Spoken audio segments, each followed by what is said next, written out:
Hey guys, welcome to Dhil's voice over. இன்னைக்கு நான் உங்களுக்காக என்ன படம் கொண்டு வந்திருக்கேன்னா 1995ல ரிலீஸ் ஆன ஒரு சைக்கோ கில்லர் மூவி தான். வீடியோக்குள்ள போறதுக்கு முன்னாடி மறக்காம லைக் பண்ணிருங்க. அப்பதான் இன்னும் நிறைய பேருக்கு இந்த வீடியோ ரெக்கமெண்ட் ஆகும். சரி வாங்க வீடியோக்குள்ள போலாம். படத்தோட ஸ்டார்டிங் சீன்ல ஒரு வயசான டிடெக்டிவ காட்டுறாங்க.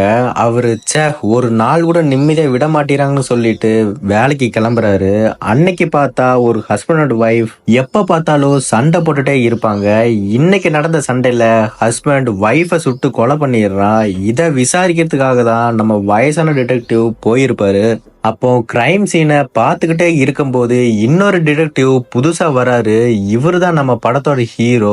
ஆக்சுவலா இவங்க ரெண்டு பேரும் இனி வர கேஸ் எல்லாம் ஒன்னாதான் ஹேண்டில் பண்ண போறாங்க.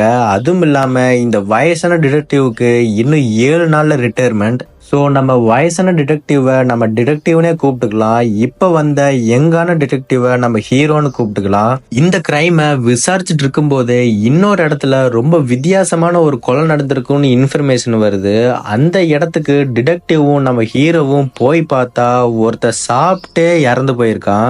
அதுவும் இல்லாம அவனோட சைஸ் பாத்தீங்கன்னா ஒரு 4 மனுஷங்களை சேர்த்து வச்ச சைஸ் இருப்பான். ஹீரோவும் டிடெக்டிவும் இது கொலைதான்னு கன்ஃபார்ம் பண்றதுக்கு சுத்தியும் ஏதாச்சும் க்ளூ கிடைக்குமான்னு தேடும் போது அதான் இறந்து போனவனோட கையையும் காலையும் யாரோ கட்டி வச்சிருக்காங்க.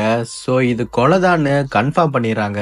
ஹீரோவும் வாயை வச்சுட்டு சும்மா இல்லாம இவனோட ஹார்ட் பாறாங்கல் சைஸ் இருக்கும்ல அப்படின்னு பேசிட்டு இருக்கான். கடுப்பான டிடெக்டிவ் நீ கொஞ்ச நேரம் வெளியே போயிட்டு பக்கத்து வீட்டுல எல்லாம் போய் விசாரி அப்படின்னு சொல்லி இன்சல்ட் பண்ணி தாட்டி விட்டுறாரு. அப்படியே அடுத்த சீன்ல டிடெக்டிவும் ஹீரோவும் கார்ல போயிட்டு இருக்காங்க. அப்போ ஹீரோ டிடெக்டிவ் கிட்ட இங்க பாருங்க, முக்கியமான இடத்துல இருந்து வெளியே போக சொல்லாதீங்க, அது எனக்கு சுத்தமா பிடிக்காதுன்னு சொல்றான். அதுக்கு டிடெக்டிவ் அப்படியான்னு சொல்லிட்டு முடிச்சிடுறாரு. அப்படியே நெக்ஸ்ட் சீன்ல இந்த குண்டானாலு எப்படி செத்தான்னு தெரிஞ்சுக்க இவங்க ரெண்டு பேரும் போஸ்ட்மார்ட்டம் பண்ண ஆளை பார்க்க போறாங்க. அப்போ போஸ்ட்மார்ட்டம் பண்ண ஆளு என்ன சொல்றாருன்னா, இவ செத்து போய் ரொம்ப நாள் ஆச்சு, அதுவும் இல்லாம இவனை நாங்க 4 பேர் சேர்ந்துதான் தூக்கியே வச்சோம். இவன் சாப்பிட்டதுல இவனோட வயிறு உள்ள கிழிஞ்சு வயிற்றுல அப்புறம் குடல்ல ரத்த கசஞ்சுதான் இறந்து போயிருக்கான்னு போஸ்ட்மார்ட்டம் பண்ண ஆளு சொல்றாரு. அப்படியே அடுத்த சீன்ல டிடெக்டிவ் தெளிவா இவன் எப்படி செத்தான்னு அவனோட ஹையர் ஆபீசர் கிட்ட சொல்லிட்டு இருக்காரு. அது என்னன்னா அவனோட கை அப்புறம் காலையும் கட்டி போட்டு ஒரு 12 மணி நேரம் பக்கத்திலேயே உட்கார்ந்து ஊட்டி விட்டு இருக்கான். அதிகமா சாப்பிட்டதுனால மயங்கி போயிருக்கான். அப்போன்னு பார்த்து வயிற்றுல ஓங்கி எட்டி உதச்சதுனால வயிற்றுல ரத்தம் கசிஞ்சு அங்கேயே செத்து போயிருக்கான். இதுக்கப்புறமா டிடெக்டிவ் என்ன சொல்றான்னா, ஒருத்தனை சாவடிக்கணும்னா துப்பாக்கி எடுத்து சுட்டுருக்கலாம், ஆனா அவன் அப்படி பண்ணல. சோ இதுல ஏதோ உள்ளர்த்தம் இருக்குன்னு சொல்றாரு. அதுவும் இல்லாம என்னுடைய எக்ஸ்பீரியன்ஸ் மேல நம்பிக்கை இருந்துச்சுன்னா என்னை தனியா வேலை பார்க்க விடுங்க, இவனை எதுக்கு அனுப்பியிருக்கீங்கன்னு ஹீரோ பார்த்து கேக்குறாரு.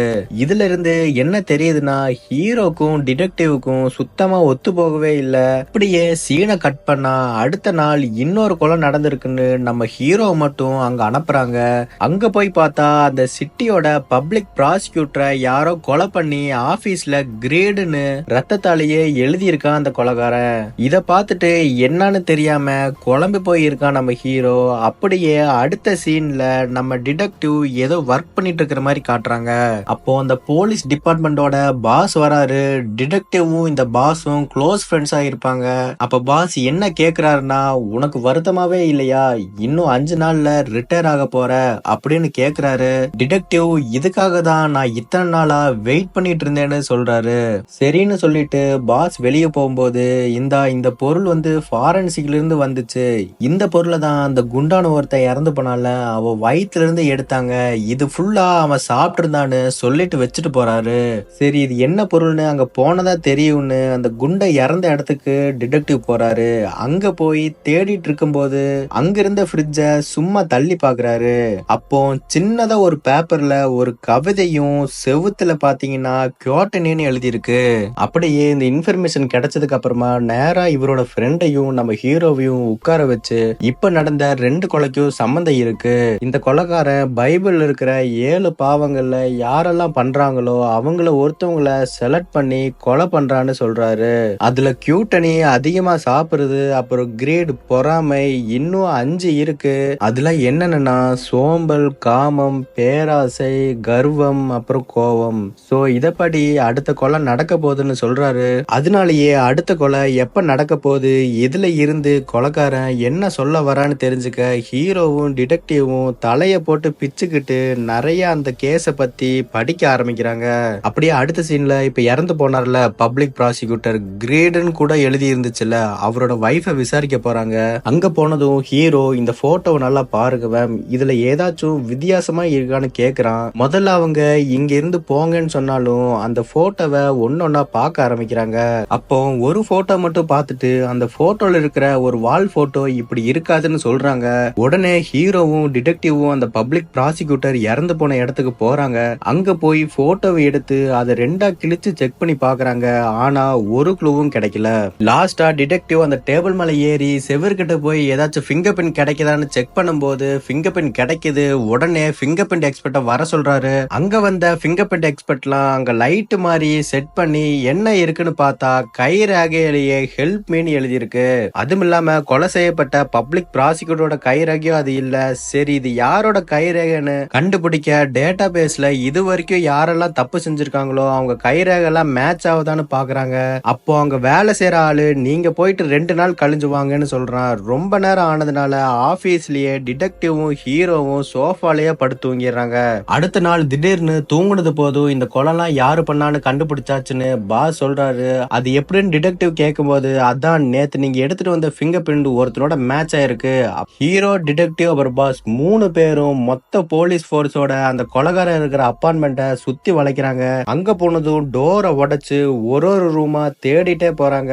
அப்போ அங்க பெட்ல அந்த கொலைகாரன் தூங்கிட்டு இருக்கான். இத பார்த்த போலீஸ் குட் மார்னிங்னு சொல்லிட்டு பெட்ஷீட்டை தூக்கி பார்த்தா கொலைகாரன் நினைச்சிட்டு வந்தவன் செத்து கிடக்குறான். அவ பெட் மேல ஸ்லோத்னு எழுதி இருக்கு. இதுக்கு அர்த்தம் என்னன்னா சோம்பல். கொலைகாரன் நினைச்ச மாதிரியே 3 கொலைய பண்ணிட்டான். போலீஸ் செத்து போயிட்டான்னு கிட்ட போனா இவ்வளவு கொடுமையும் அனுபவிச்சு இன்னும் அவன் உயிரோட தான் இருக்கான். உடனே ஆம்புலன்ஸ்ல தூக்கி போட்டு ஹாஸ்பிட்டலுக்கு போறாங்க. அங்க ஹாஸ்பிட்டலுக்கு போய் என்ன டாக்டர் இவன் பொழைப்பானான்னு டிடெக்டிவ் கேட்டா அதுக்கு டாக்டர் ஒரு டார்ச் லைட் எடுத்து அவன் கண்ணுல அடிச்சீங்கன்னா அந்த அதிர்ச்சியிலே இறந்துடுவாரு. அப்புறம் இவரை 1 வருஷமா ஃபுல்லா பெட்ல படுக்க வச்சு அணுவா டார்ச்சர் பண்ணி அவனோட ரைட் ஹேண்டையும் நாக்கையும் கட் பண்ணி எடுத்திருக்கான் அந்த கொலைகாரன் அப்படின்னு டாக்டர் சொல்றாரு. இதெல்லாம் பார்த்ததும் டிடெக்டிவ்க்கும் ஹீரோக்கும் ஒண்ணு மட்டும் புரியுது. இது அந்த சைக்கோ கொலைகாரன் திட்டம் போட்டு பண்ணிருக்கான். அதாவது 1 வருஷமா இவனை டார்ச்சர் பண்ணி அவனோட ரைட் ஹேண்டை கட் பண்ணி அப்புறம் அந்த பப்ளிக் ப்ராசிக்யூட்டரை கொலை பண்ணி அங்க இவனோட ரைட் ஹேண்டை வச்சு ஃபிங்கர் பிரிண்ட்ல ஹெல்ப் மீன்னு எழுதிட்டு போயிருக்கான். இதனால இவன் சாதாரண ஆள் இல்லைன்னு டிடெக்டிவ் சொல்றாரு. அப்படியே சீனை கட் பண்ணி ஆபீஸ்ல காட்டினா 7 பாவங்கள்ல 3 பாவங்கள்ல பண்ணவங்களை செலக்ட் பண்ணி கொலை பண்ணிட்டான். இன்னும் 4 பேர் இருக்காங்க அப்படின்னு டிடெக்டிவ் பேசிட்டு இருக்கும்போது ஹீரோ இவன் சரியான நட்டு கண்டவன், இவன் ஏதோ புக்கை படிச்சுட்டு கொலை பண்ணிட்டு இருக்கான்னு சொல்றான். இதை கேட்டதும் நம்ம டிடெக்டிவ்க்கு ஒரு ஐடியா வருது. அது என்னன்னா இந்த புக்கெல்லாம் கண்டிப்பா இந்த கொலைகாரன் ஏதாச்சும் பப்ளிக் லைப்ரரியில தான் படிச்சிருக்கணும். சரி என் கூட வான்னு ஹீரோவை கூட்டிட்டு ஒரு ரெஸ்டாரண்ட்டுக்கு போறாரு. அங்க போனதும் ஹீரோவோட காசை வாங்கி ஒரு ஆளுகிட்ட கொடுக்கறாரு டிடெக்டிவ். அவனும் 1 ஹவர்ல திரும்பி வந்துருன்னு சொல்லிட்டு போறான். ஹீரோ எதுக்கு கொடுத்தீங்கன்னு என்கிட்டயும் உங்க பிளான சொன்னீங்கன்னா நல்லா இருக்கும்னு அப்படின்னு டிடெக்டிவ் கிட்ட கேக்குறான். ஆனா டிடெக்டிவ் கொஞ்ச நேரம் வெயிட் பண்ணுக்கன்னா உனக்கே தெரியும்னு சொல்றாரு. நம்ம ஹீரோ மூஞ்சிய தூக்கிட்டு உட்கார்ந்துட்டதுனால வேற வழி இல்லாம டிடெக்டிவ் என்ன மேட்டர்னு சொல்றாரு. இங்க பாரு, இப்ப வந்துட்டு போனவன் ஒரு FBI சீக்ரெட் ஏஜென்ட். இது பப்ளிக் லைப்ரரியில யாரெல்லாம் ஆபத்தான புக்கு படிக்கிறாங்களோ அவங்க நேம் அப்புறம் ஐடி எல்லாம் நோட் பண்ணி வச்சிருப்பாங்க. இதுக்கு ஹீரோ இது லீகலே இல்லையே அப்படின்னு சொல்றான். அதுக்கு டிடெக்டிவ் லீகல் இல்லதான், ஆனா யாரு பண்றாங்கன்னு கண்டுபிடிக்க உதவும். அப்புறம் இந்த விஷயத்த யாருக்கிட்டையும் சொல்லிடாதன்னு ஹீரோ கிட்ட சொல்றாரு. இத பேசி முடிச்சதும் அந்த ரகசிய FBI ஏஜென்ட் வந்து ஒரு லிஸ்ட கொடுத்துட்டு போறான். சரின்னு அதை வாங்கிட்டு டிடெக்டிவும் ஹீரோவும் கார்ல உட்காந்து ஒருத்தன் என்ன புக்க படிச்சிருக்கான், எவனாச்சும் அந்த 7 பாவங்களை பத்தி இருக்கிற புக்க படிச்சிருக்கானான்னு பார்க்கும்போது ஒருத்தன் அந்த புக்க பல டைம் படிச்சிருக்கான். அவன் பேரு ஜானத்தன் டோவோன்னு சொல்றான் ஹீரோ. அதுக்கு டிடெக்டிவ் சும்மா அவனை போய் வேவ் பார்ப்போம், ஒருவேளை அவனா கூட இருக்கலான்னு அவன் இருக்கிற அப்பார்ட்மெண்ட்ஸ்க்கு போறாங்க. அங்க போய் அவன் டோர் முன்னாடி நின்னுட்டு டிடெக்டிவ் ஹீரோ கிட்ட இந்த தடவையாச்சும் நல்லா பேசு, முட்டாள் மாதிரி பேசாதேன்னு சொன்னதும் சரி சரி பெருசு எனக்கு அதெல்லாம் தெரியும்னு ஹீரோ சொல்றான். அப்படியே டோரை தட்டுறாங்க. இவங்க நேரம் அவன் வீட்டுல இல்ல, அப்போதான் ஏதோ பார்சல் வாங்கிட்டு வரான். இவங்க 2 பேரும் அவன் வீடு முன்னாடி நிக்கிறத பாத்துறான். டிடெக்டிவும் அங்க பாருன்னு ஹீரோ கிட்ட சொன்னதும் அந்த இடத்துக்கு ஒருத்தன் வந்தால அவன் பட்டுன்னு துப்பாக்கி எடுத்து சுட்டுறான். ஹீரோவும் டிடெக்டிவும் உடனே கீழே குனிஞ்சுறாங்க. ஹீரோ அவன் துப்பாக்கி எடுத்து சுடலான்னு பார்த்தா அவன் ஓட ஆரம்பிக்கிறான். இதுல இருந்து என்ன தெரியுதுன்னா, இப்ப தப்பிச்சு ஓடனவன் தான் அந்த சைக்கோ கொலைகாரன். ஹீரோவும் உடனே துரத்த ஆரம்பிக்கிறான். அந்த சைக்கோவும் வீட்டுல எல்லாம் பூந்து அப்பார்ட்மெண்ட்ஸ்ல தாவி குதிச்சு ஓடுறான். கடைசியா ஒரு முட்டு சந்து மாதிரி இடம், ஒரு பழைய லாரியும் நிக்குது. ஹீரோவும் மெதுவா துப்பாக்கியை புடிச்சிட்டு அந்த லாரி சைடுல போறான். அப்போ அந்த சைக்கோ சுத்தமா எதிர்பாரா விதமா லாரி மேல இருந்து ஒரு கம்பியை வச்சு ஹீரோட தலையிலே அடிக்கிறான். ஹீரோவோட துப்பாக்கி தூரமா போய் விழுவுது. ஹீரோவும் கீழே விழுந்துடுறான். இதுதாண்டா வாய்ப்புன்னு அந்த சைக்கோ கீழே வந்து ஹீரோட தலையிலேயே துப்பாக்கி வைக்கிறான். அந்த டைம் பார்த்து ஹீரோவோட பேரை சொல்லிட்டு டிடெக்டிவ் கத்திக்கிட்டே வராரு. அப்போ ஹீரோ இங்க வராதீங்கன்னு சொல்றான். நம்மளும் அந்த சைக்கோ ஹீரோவை சுற்றுவான்னு நினைச்சா அப்படியே விட்டுட்டு ஓடிடுறான். அந்த இடத்துல டிடெக்டிவ் வந்து என்னாச்சு எழுந்திரின்னு சொல்லி ஹெல்ப் பண்றாரு. அடுத்த சீன்ல டென்ஷனான ஹீரோ நேரா அங்க இருந்து அந்த கொலைகாரன் வீடு முன்னாடி போறான். டிடெக்டிவும் வேணாண்டா, ஒருத்த வீட்டுல போகணும்னா வாரண்ட் வேணும், அதுவும் இல்லாம FBI ரகசியத்தை வெளியே சொல்ல முடியாதுன்னு சொல்றாரு. ஹீரோவும் சரி சரின்னு சொல்லிட்டு ஓங்கி அந்த கதவை உடைச்சிடுறாரு. இதெல்லாம் பார்த்து டிடெக்டிவ் உன்னெல்லாம் திருத்தவே முடியாதுறான்னு புலம்புறாரு. அதுக்கு ஹீரோ உங்ககிட்ட கையில காசு இருக்கான்னு டிடெக்டிவ் கிட்ட கேட்டு வாங்கிட்டு ஒரு பொண்ணை பொய் சாட்சி சொல்ல வைக்கிறாரு. அது என்னன்னா, இவன் இந்த அப்பார்ட்மெண்ட்ஸ்ல நடந்துக்கிற விதமே சரியில்லை, இப்ப வேற நிறைய கொலை சிட்டியில் நடக்குது, அதான் போலீஸ் கூப்பிட்டேன். அப்போ ஹீரோ வந்து கதவை உடைச்சிட்டாருன்னு இன்னொரு போலீஸ் கிட்ட பொய் சாட்சி சொல்லிட்டு இருக்கா. அப்ப ஹீரோ எழுதிக்கோங்க சார், இதான் நடந்துச்சுன்னு சொல்லிட்டு அந்த பொண்ணை கூட்டிட்டு போறான். அப்போ அந்த பொண்ணு நீங்க சொன்ன மாதிரியே சொல்லிட்டேன்ல சார்னு சொன்னதும் இதெல்லாம் சொல்லக்கூடாது, காசு வாங்கிட்டில போன்னு சொல்லி தாட்டி விட்டுறான். அப்படியே அடுத்த சீன்ல அந்த சைக்கோவோட வீடை அலசி ஆராயறாங்க. அப்போ வந்த ஃபாரன்சிக் டீம்ல ஒருத்தவங்க, சார் இந்த வீடை ஃபுல்லா செக் பண்ணிட்டோம், ஆனா ஒரு ஃபிங்கர் பிரிண்ட் கூட கிடைக்கலன்னு சொல்றாங்க. அப்போன்னு பார்த்து போன் ரிங் ஆகிற சத்தம் கேக்குது. அப்போ அங்கிருந்த எல்லா ஆபீசர்ஸும் சார் இங்கிருந்து ரிங் வருது அங்கிருந்து ரிங் வருதுன்னு சொல்லி சத்தம் போட ஆரம்பிக்கிறாங்க. ஹீரோ எல்லாரும் கொஞ்சம் அமைதியா இருக்கீங்களான்னு சொல்லிட்டு கரெக்டா போனை போய் எடுக்கிறான். எடுத்ததும் அந்த சைக்கோ தான் பேச ஆரம்பிக்கிறான். பரவாயில்ல, உங்களுக்கும் அறிவு இருக்கு, எப்படியோ கண்டுபிடிச்சிட்டீங்கன்னு சொல்றான். அதுக்கு ஹீரோ தேங்க்ஸ்ன்னு சொல்லிட்டு அப்படியே நீ எங்க இருக்கன்னு கேக்குறாரு. அதுக்கு அந்த சைக்கோ எனக்கும் சொல்லணும் தான் ஆசையா இருக்கு அப்படின்னு சொல்லிட்டு போனை வச்சிடறான். அந்த ரூம் ஃபுல்லா செக் பண்ணி இதுல ஒரு பொண்ணோட போட்டோ கிடைக்குது. இவன் தான் அவனோட நெக்ஸ்ட் டார்கெட்டா இருப்பா. அதுவும் இல்லாம இவளை பார்த்தாலே தெரியுது இவ தப்பான தொழில் பண்ற பொண்ணுன்னு. அப்படியே இந்த சைக்கோ கொலைகாரன் ஒரு கடையில ஒரு ட்ரெஸ்ஸை செய்ய சொல்லி வாங்கிட்டு போய் இருக்கான்னு இன்ஃபர்மேஷன் வருது. உடனே ஹீரோவும் டிடெக்டிவும் அங்க போய் என்ன ட்ரெஸ் செய்ய சொன்னா அதோட போட்டோ ஏதாச்சும் இருக்கான்னு கேக்குறான். உடனே இருக்கு சார்னு போட்டோவை எடுக்கிறான். அது என்ன போட்டோன்னு காட்டல.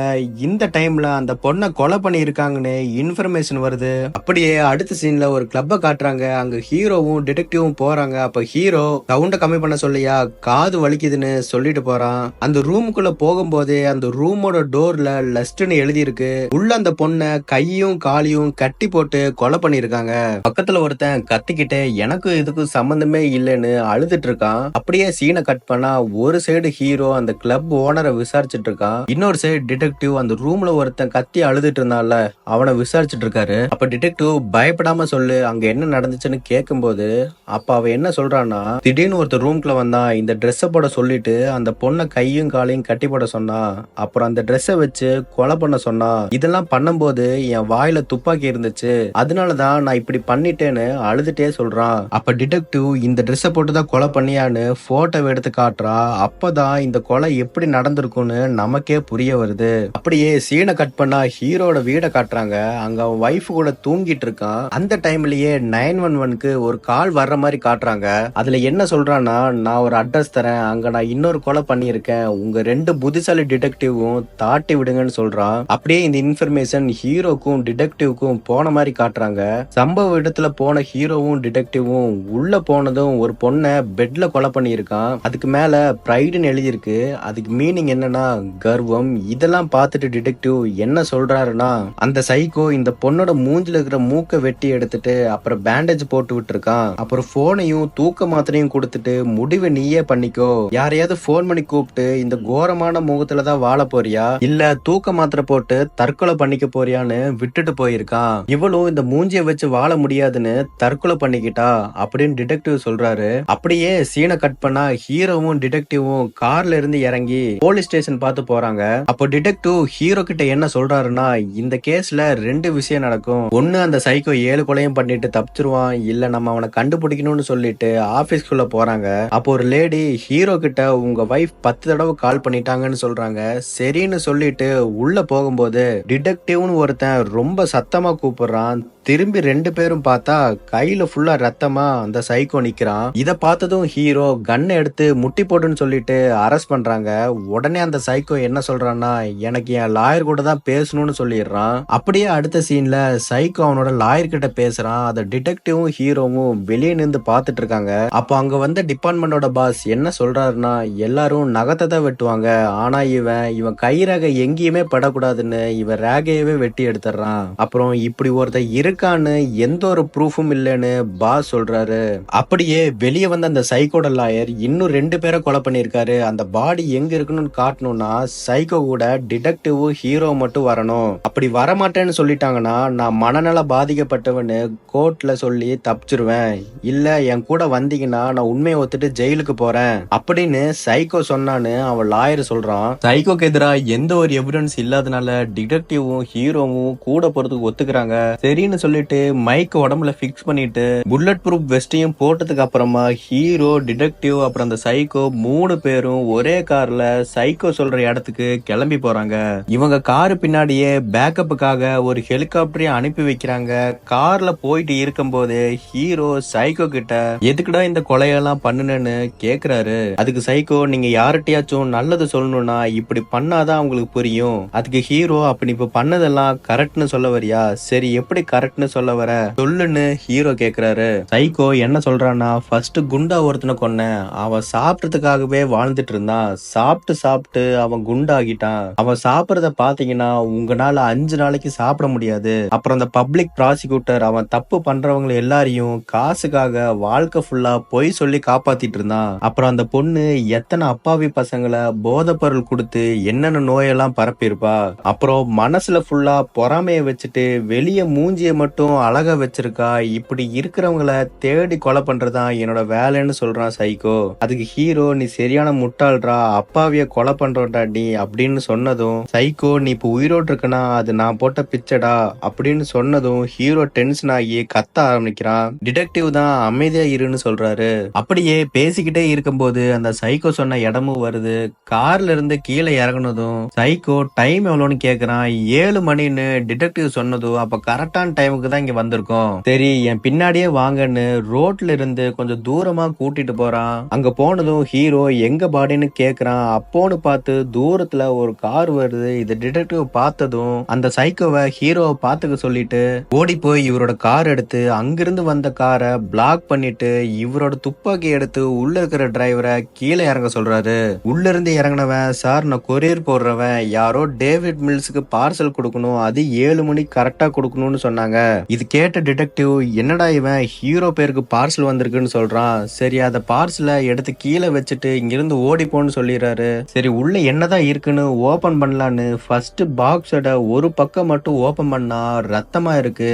பயத்தோட ஓபன் பண்ணா ஷாக் ஆயிட்டு பின்னாடி திரும்பி நம்ம ஹீரோ பாக்குறாரு. உடனே டிடெக்டிவ் ஹீரோவை பார்த்து துப்பாக்கிய கீழே போடுன்னு கத்திக்கிட்டே ஓடி வராரு. இந்த சைக்கோ ஹீரோ கிட்ட, உன்னை எனக்கு ரொம்ப பிடிக்கும், அது மாதிரி உன் பொண்டாட்டி எனக்கு ரொம்ப பிடிக்கும்னு சொன்னதும் ஹீரோ அதிர்ச்சி ஆகிடுறான். கிட்ட வந்த டிடெக்டிவ் துப்பாக்கி கொடுன்னு ஹீரோ கிட்ட கேக்குறாரு. அப்போ சைக்கோ ஹீரோ பார்த்து, காலையில நான் உன்னோட வீட்டுக்கு போயிருந்தேன், அப்போ உன்னோட வைஃப் குளிச்சிட்டு இருந்தா, நான் அவளை கொலை பண்ணும் போது என்கிட்ட உயிர் பிச்சை கேட்டு கெஞ்சினா, நான் சரி நான் அவளோட அழகான தலைய இங்க பார்சல் பண்ணி கொண்டு வந்துட்டேன், அதுவும் இல்லாம உன்னோட வைஃப் பிரெக்னண்டா வேற இருந்தா. இது இந்த சைக்கோ சொன்னதும் ஹீரோ அழுதுட்டு டிடெக்டிவ் கிட்ட அந்த பார்சல்ல என்ன இருக்குன்னு கேக்குறான். அப்போ டிடெக்டிவ் திரும்ப திரும்ப துப்பாக்கிய குடுன்னு மட்டும்தான் சொல்றாரு. ஹீரோக்கும் இவர் இப்படி மழுப்பி பேசுறதால அந்த பார்சல்ல இவரோட வைஃபோட தலைதான் இருக்குன்னு தெரிஞ்சிருது. ஹீரோவும் அழுதுட்டு என்ன பண்றேன்னு தெரியாம இருக்கும்போது அப்ப அந்த சைக்கோ நான் வைஃபை எப்படி எல்லாம் கொன்னேன்னு சொல்ல ஆரம்பிக்கிறா. கடைசியா ஹீரோ சாவுடான்னு சொல்லிட்டு சைக்கோவை சுட்டு கொண்டுறா. அப்படியே சீனை கட் பண்ணா டிடெக்டிவ் அவர் ஃப்ரெண்டு பாஸ் கூட பேசுற மாதிரி காட்டுறாங்க. சரி, ஹீரோக்கு என்னெல்லாம் உதவி பண்ண முடியுமோ அதை பண்ணுங்க, அப்புறம் நான் ரிட்டையர் ஆகாம இன்னும் கொஞ்ச நாள் போலீஸ் வேலையில இருக்கலாம்னு நினைக்கிறேன். அப்புறம் கடைசியா டிடெக்டிவ் ஒரு கவிதை சொல்றாரு. அது என்னன்னா, இந்த உலகம் ரொம்ப அருமையான இடம், அதுக்காக நிச்சயமா சண்டை போடலாம். இந்த உலகம் நல்ல இடமான்னு தெரியாது, ஆனா அதுக்காக நிச்சயமா சண்டை போடலாம் அப்படின்னு சொல்லிட்டு படத்தை முடிக்கிறாங்க. எல்லாருக்கும் ஏன் ஹீரோட வயசை சைக்கோ கொலை பண்ணான்னு சந்தேகமா இருக்கும். பேராசைக்காக கொலை பண்ணிருப்பான். அது என்னன்னா, ஹீரோட வைஃபுக்கு ஹீரோ இந்த போலீஸ் வேலையை விட்டுட்டு அவன் கூட ஹாப்பியா வாழணும்னு ரொம்ப ஆசைப்பட்டு இருப்பா. ஆனா சைக்கோ நீ என்ன ரொம்ப ஆசைப்படுறன்னு ஹீரோட வைஃபை கொலை பண்ணிடுவான். கடைசியா 7வது கொலை வேற யாரும் இல்ல, சைக்கோ தான். இந்த மாதிரி நாட்டுல நடக்கிற எல்லா விஷயத்த பார்த்து கோவம் அதிகமா பட்டுட்டு இருப்பான் சைக்கோ. அதனால லாஸ்டா ஹீரோட கையில சாவற மாதிரி பிளான் பண்ணிருப்பான். கடைசியா சைக்கோ நினைச்ச மாதிரி 7 கொலையும் நடந்திருக்கும். சைக்கோ தான் இதுல ஜெயிச்சிருப்பான். உங்களுக்கு இந்த படமும் அது கூட நான் கொடுத்த எக்ஸ்பிளனேஷனும் பிடிச்சிருந்துருச்சுன்னா மறக்காம லைக் பண்ணிருங்க. அது கூடவே அடுத்த எந்த படத்தை பத்தி பேசலான்னு கமெண்ட் பண்ணிருங்க. டெய்லியும் ஒரு புது படத்தோட நான் வருவேன், அதனால மறக்காம சப்ஸ்கிரைப் பண்ணிருங்க. Bye guys.